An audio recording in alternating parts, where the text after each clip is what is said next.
Well, I'm a straight white man and I got some opinions. Hey, everybody. How we doing? Thank you so much for coming to the Gala. Thank you for watching the Gala. I know you've got a lot of entertainment options these days.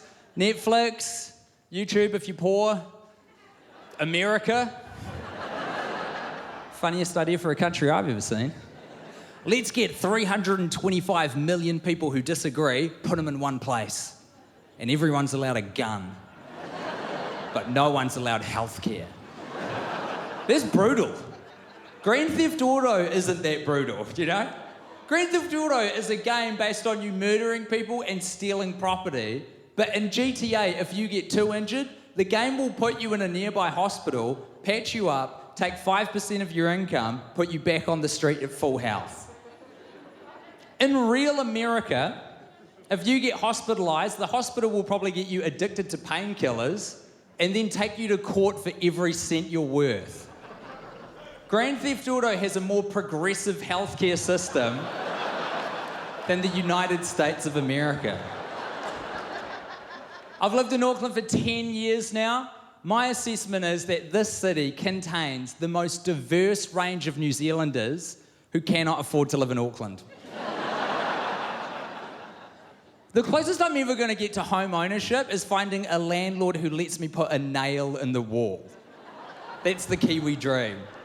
All my friends are in the same boat. We're in our 30s. We can't even afford to have kids. At this point, we're just fucking for warmth. Quietly, so we don't wake our 4 other flatmates in an uninsulated Greyland bungalow from the 1930s. That is worth $1.7 million. How?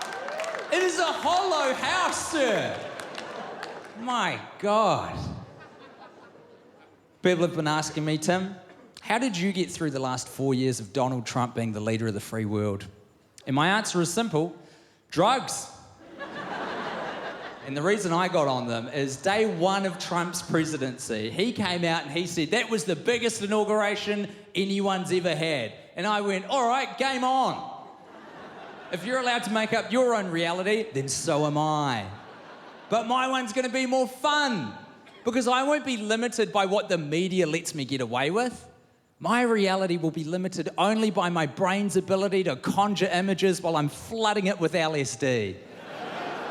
Why would I waste my time lying about the size of a crowd when instead I could exist as a positive vibration wearing a flesh suit, riding through the universe on a rocket ship made of oceans and mountain, and communicate with the souls of trees?